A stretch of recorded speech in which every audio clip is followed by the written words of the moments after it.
And a 1 and a 2. And a 1, 2, 3. Go, woo! Yeah, it's going to be another wild and wacky ride today. I feel like there is a palpable difference when we record on Friday versus Tuesday. Interesting.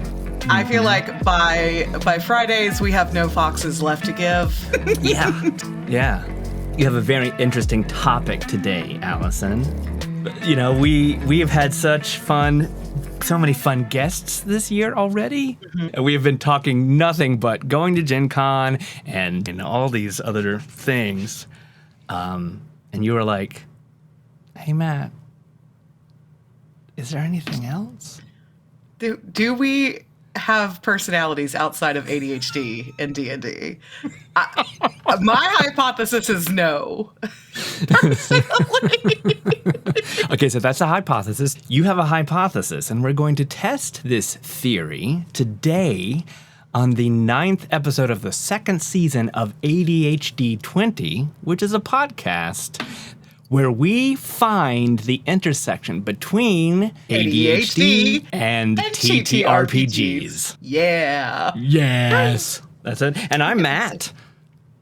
Oh, right. Hi, I'm Allison. Hi, Allison. Hi, Matt.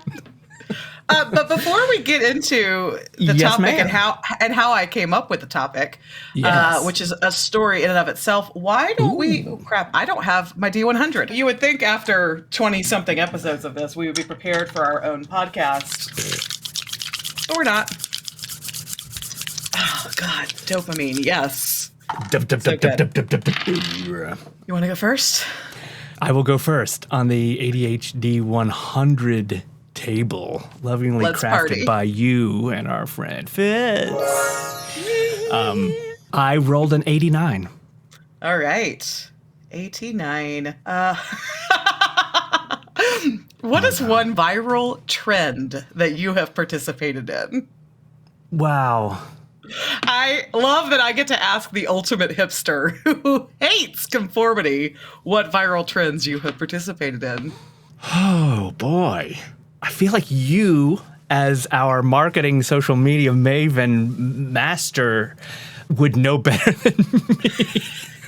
Because I'm trying to think. Okay, so I'm assuming that it extends to like TikTok dances and ice bucket challenges. I've done neither of those things. Of the things about the internet you hate the most. Exactly. By the way, dear. In case anyone's curious, I have done both of the things that Matt just mentioned. That I just mentioned? Yeah, I am stumped. Hold on. There's got to be something. I'm not trying to be cool, I promise. I'm genuinely trying to. Okay. I stumped Matt.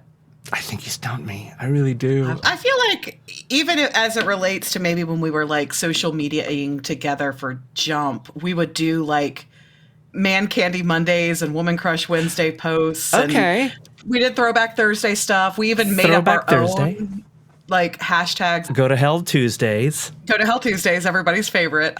When these apps first came out, I did take an occasional picture of coffee or food. Oh, yes. Yeah, you do your green posts on St. Patty's Day.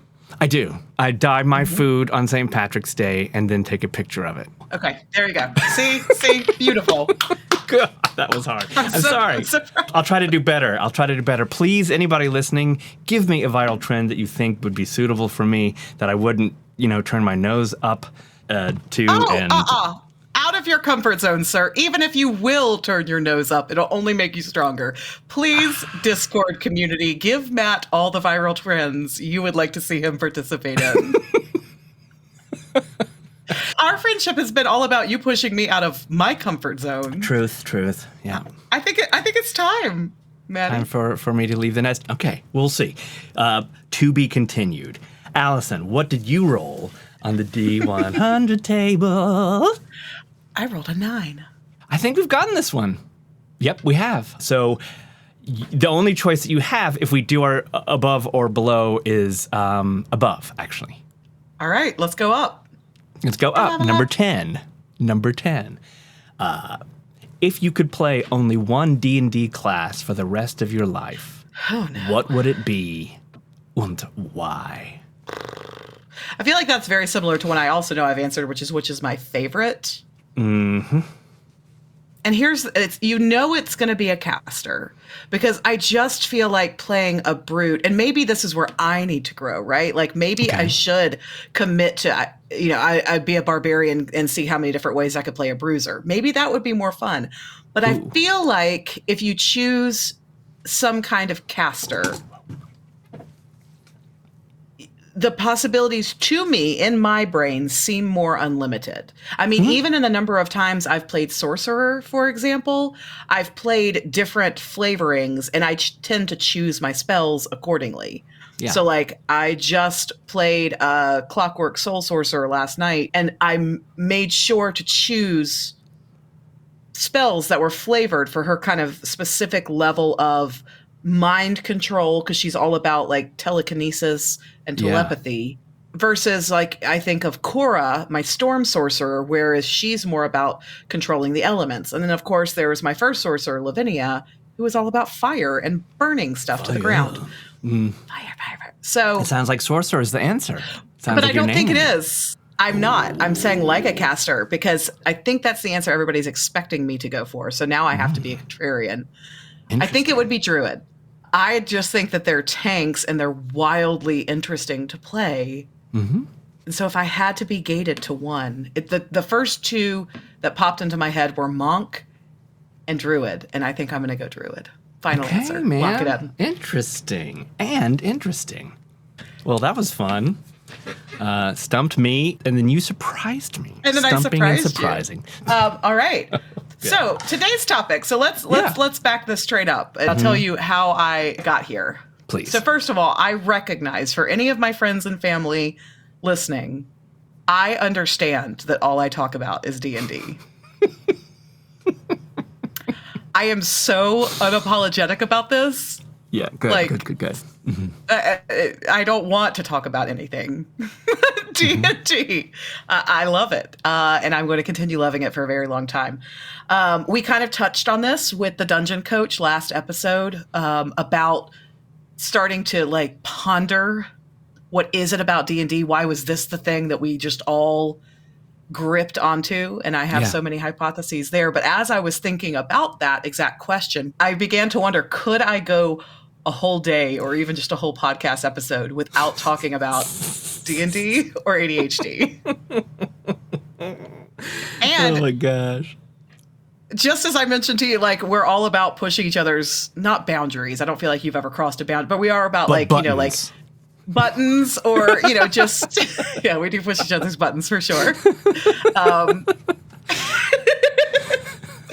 But saying like, hey, let's expand our comfort zone. Yes. Okay. That's what I was trying to say. And so in that same sense, like, should we get out of our comfort zones and talk about something else? And the reason I was thinking about this is because I just went on a very long road trip talking about pushing myself out of my comfort zone.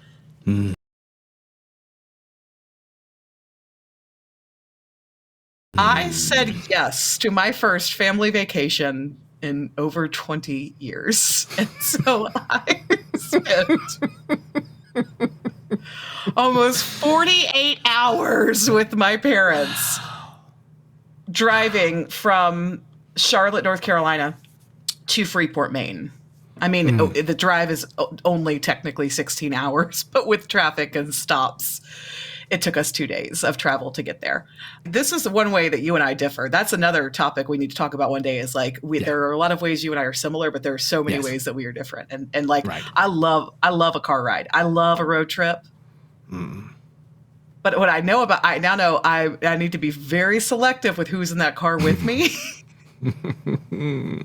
Sorry, Mom and Dad, but it's true.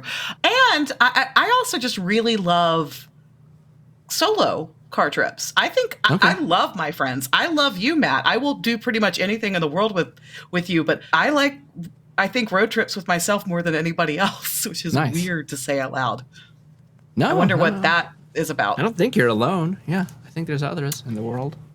So as I was in the car, and there were many times in the road trip that I just had to put my AirPods in and just listen to music so as to not have to talk to my parents anymore. Wow, just like a teenager. Circa 16, 15. So I had a lot of thinking time. So what is it about, ADHD and D&D and what are some other things we could talk about? Okay, so here's the question. Did your parents tell you to stop talking about it, or you just didn't talk D&D with them? And then you couldn't, and then you were like, well, then I don't have anything to say. I couldn't talk about ADHD with them. I haven't even tried with D&D because I know that it's so weird to them that I couldn't even... Satanic. So satanic. Yeah. Well, thankfully my parents aren't part of the satanic panic. But they wouldn't get it. They barely get my love of theater. So, okay. Yeah, that's the fact that I spent challenge hours, looking into a screen at my friends pretending to be anybody other than me, they wouldn't get. And I feel like that's the case for a lot of my friends. Yeah. Probably some of my friends listening to this podcast right now are like, I love Allison, but I don't freaking get it. So, as I've mentioned before, I do use Marco Polo to stay in touch with certain friends. And a good friend named Mike Smith, who is a big fan of the podcast, really loved the Dungeon Coach episode. And he said, I don't know the first thing about Dungeons & Dragons or role-playing games. It's not my thing. And there are plenty of times where y'all are talking, I just go, bleh. He said, but what you try to do is to present topics in such a way that is at least a little bit inclusive most of the time. And in this case, it was the Dungeon Coach as a creator of a piece of work. He could have been a writer. He could have been a playwright. He could have been a number of things. The point was we were inspired by this man who was, taking a full-time steady job and throwing it away, quote unquote, and then, doing this thing. And Mike was like, I just want you to know that even though I don't know what you were talking about, it was still exceptionally cool. So my point being that I do feel this pain that you kind of maybe it's not pain. I mean, we are unapologetic about it, but another part of this podcast could also just be talking about these things that we love in the way that other people talk about their loves.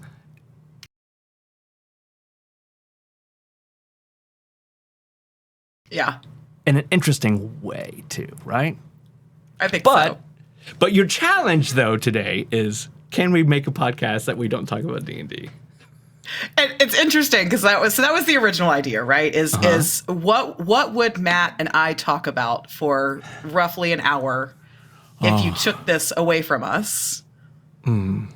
But even as I was making the outline today, so I said, what did we love before D&D? Seriously, like what were our hobbies before? Because I hope, fingers crossed, was I an interesting person before?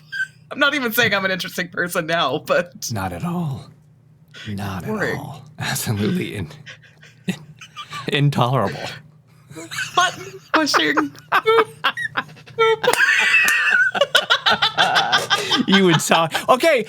But here, we're getting into something really interesting, though. So, as usual, I did not know where this was going to go, but now I'm starting to see something. So, we did used to speak about many different other things. And in fact, Bivens Brothers Creative, the Biv Bros show, had you on as a guest a number of times. And we didn't talk about D&D back then. We talked about musical theater. And theater. And Disney and theater. But I also knew about you that sports were a major, major part of your life. That's Sporting right. events, football, I don't know beyond that. I will go to any sporting event. If you're like, hey, I got tickets for a hockey game or a baseball game, or I will go. But I do not follow anything other than football. Right. Just so you know. But you're right. I forgot. Because I did. There was a season. I live in Charlotte, North Carolina. I am from Birmingham, Alabama. They are 6 hours apart without Atlanta traffic. Atlanta traffic, God bless you. When I first moved back to Charlotte from New York City, I can't believe this. This feels like another lifetime. I had season tickets to the University of Alabama games, which is like 7.5, almost 8 hours from Charlotte. So I was driving to Alabama twice a month to go to football games. You've just described one of my visions of hell. You just described one of the most horrific things. I'm about to make it even worse. I'm about to take your hell and twist it. You had to go on a bike. No. Okay, sorry. There's football, there's driving, and then there's more football. So I would get in the car on Friday. I would drive to Alabama. I would get in sometime late Friday. I would spend all day, because Saturday down south, man, is an all-day affair. It does not matter if the game is at 6 o'clock at night, which when you're Alabama, you're in prime time. We would do things all day celebrating our love of our team, Roll Tide. Wow. Okay? So it was all day Saturday, right? And then the game. And then I would get up at the butt crack of dawn. We're talking like on the road at 4:35 a.m.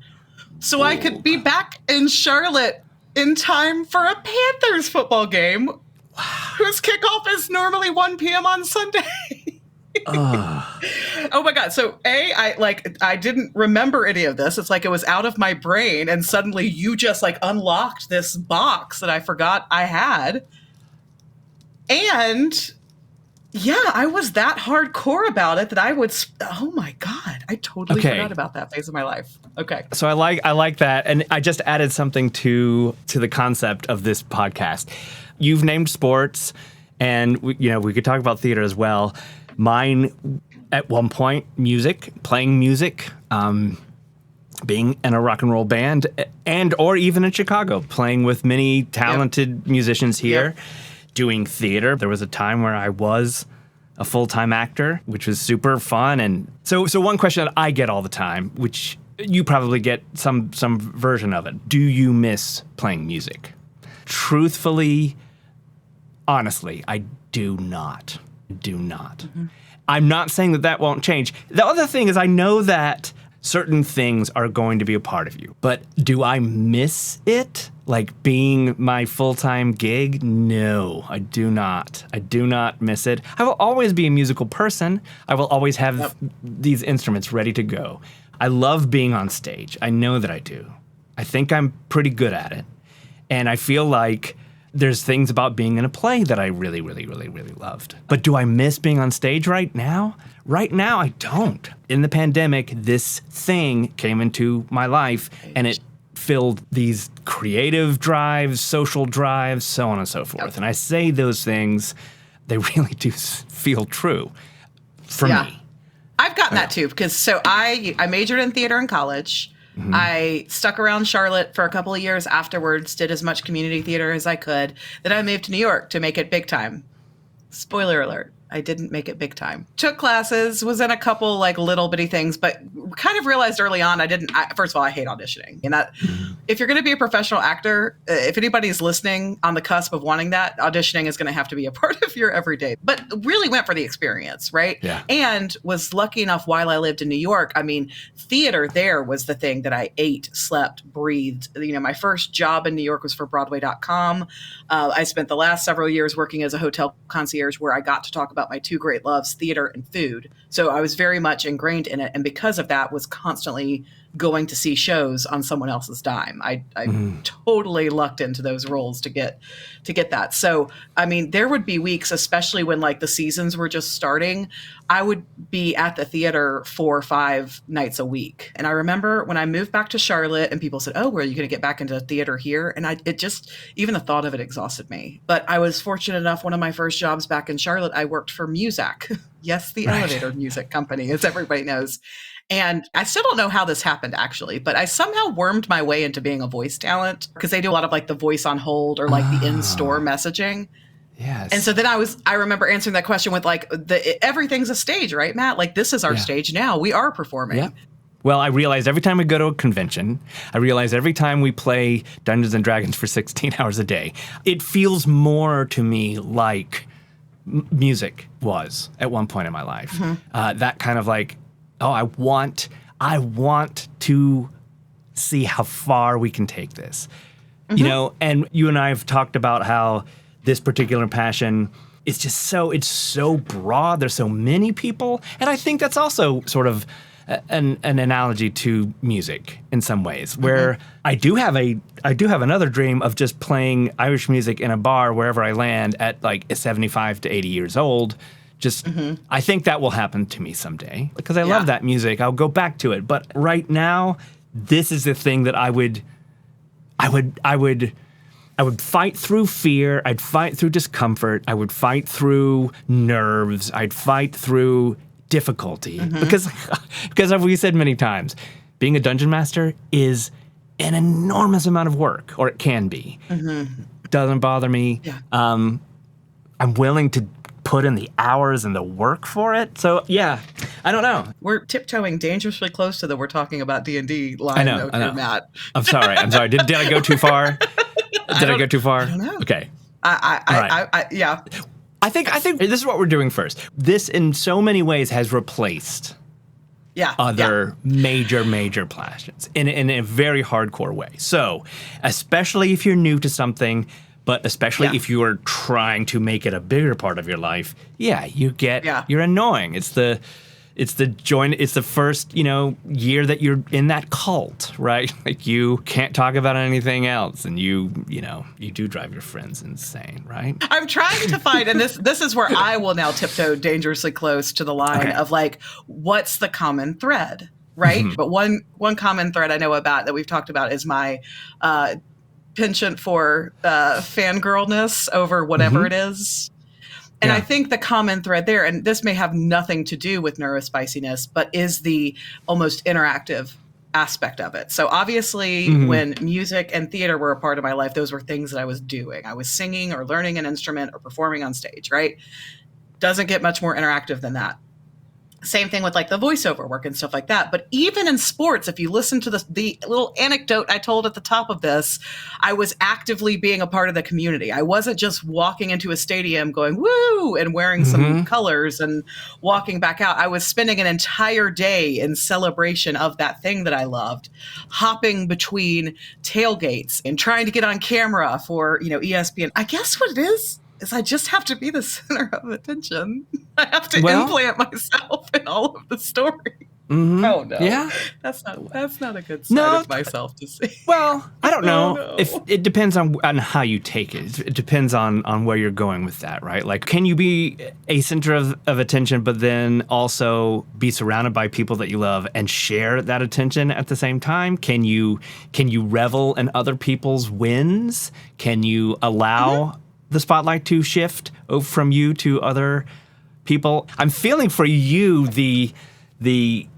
analogy is far more sports than theater or anything else. It really sounds like it more because yes. And I'm a combat gremlin. Like, I love the competitiveness. The trying to beat something is the aspect of D&D that I keep talking about over and over again. Oh wow. Okay. All right. So here's my last thing about this, and then we can really try to talk about things that we're also into. Another reason that this feels different, special, is that when I was a musician, when I was an actor, I never felt like I belonged. Even in my own band, I did not have an encyclopedic knowledge of the Beatles or any band. I didn't care that much about history of music. I liked new music. I liked performance of music. As an actor, I have some really dear friends that are great actors, and I can hang with them. But there is a game I don't know. I don't get it. Right? I don't get it. Yeah. I didn't. So both theater and music, I always felt like an outsider. I wasn't doing a bunch of drugs. I wasn't having sex with a lot of people. And this, when we went to GaryCon, I was like, oh. These are our people. These are our people. Yeah. I get them. Right? I know we make a point to not talk too much about the Rock Band years, but interestingly enough, on last episode of ADHd20 with Alan, when the topic of like, what is it about this? Right. And I said something about like rarely do I know so immediately that like I found my thing. And every time that I've known immediately, like this is my thing. It has been like I've not been wrong. All right. So for whoever has woo-woo manifestation on their ADHd20 bingo card to kind of go back into. We went through a few episodes back about like our core values exercise, right? And like the meat and potatoes of who we are and what influences our every decision. Yeah. And in doing this exercise to find my core values, I found 7. One of them was community. And exactly what you were saying, like one thing I've noticed that the things that I am immediately like, this is where I belong. Yeah. So the one before D&D was Jump Little Children and its community, where I knew the second that I saw you guys, both as a band and meeting all of the people, like this is a sense of belonging. This is for me too. The island of misfits of, and I built that. You were the architect. As I was the architect that built it in the. What did God do? He built it in the man in the form of his own. Oh, what is it? In his own image. He created man in his own image. I nurtured that community in the listserv to be people that I would want to hang out with and who I was, that I wanted to be with. And somehow that worked. And so I get that. I really, really do. It was the community all along. And now we are in a similar, loving, caring, understanding Have community. I ever told you the reason that I started liking football specifically? It all ties back in here. Okay. You know, growing up in Alabama, you knew from a very young age, we're talking toddler, right? If you were going to be Alabama or Auburn. And like, that's how your weekends were spent, worshiping at the altar of college football. Wow. And it was the only time that I was welcome to scream in the house. I learned really quickly as a little kid. Oh, man. I could yell inside and I felt accepted. In my own loudmouth skin. Oh, dude, that's sad. But it's not. It's acceptance and community, right? Like I was any of those points in your life where you feel okay to come as you are and just be are always like, you know, signpost moments throughout your life. And I vividly remember if I yelled in the house 6 other days a week, but if I yelled in the house on Saturday because somebody forced a turnover, green flag. Good job. Good job. Wow. I love that. I really love that. Wow. You're getting really inside look at my life at this one. Yeah, man. You know, that's a perfect cap, I think, for this topic. I get it. It's community. So we it's not like we shouldn't be so surprised. But I'm going to go with you and just say I'm going to remain unapologetic about it. I'm so proud of us for having other interests, but we can still love D&D the most. We can. I'm going to put this in the W column. Okay. I'm gonna call this a win. A sports reference. Wow, that was a good callback, man. That was good. And I never knew that was a sports reference until I moved to Chicago. When I was 40. I'll go on record and say that one of my goals is to get you to an Alabama football game. I'm not going to try for Carolina Panthers because first of all, I know how you feel about Charlotte, but like that's just a more sterile experience. But I think that you would enjoy going to an old Southern town and seeing like the history and because you're somebody who I think does like appreciate a good tradition or ritual. Sure. There is something special about like game day food and just the celebration and the community of it. So I am going to go on record and say that one of my new bucket list items is to take Matthew Bivens to a University of Alabama football game. I would love that. And I'll just say it's something that I would never, ever try to put together myself. I would never actively go to Alabama to do that. I would never go to see a Panthers game in that way. However, if anybody is having a group outing to something like a Cubs game or something that means a lot to them, you know I'm going to be there. And for that same reason that you do. Because I love to people watch. I've never understood the rules of football, so maybe finally someone's gonna, like, maybe you'll finally. But Matt, you were in marching band. I sure was. The whole reason that I know everything I know about football is because I had to, in order, like, because you have to know. No idea what was happening. I did ADHD, dude, and I didn't know. I did not know what was happening on the field. Never did. Not once. I just was there. Okay. I moved where they told me to move. I played my sax. I did my little Michael Jackson dance. I had no idea what they were doing. I guess, I would see the scores change. I'd be like, oh, okay, cool. And I would just, no idea.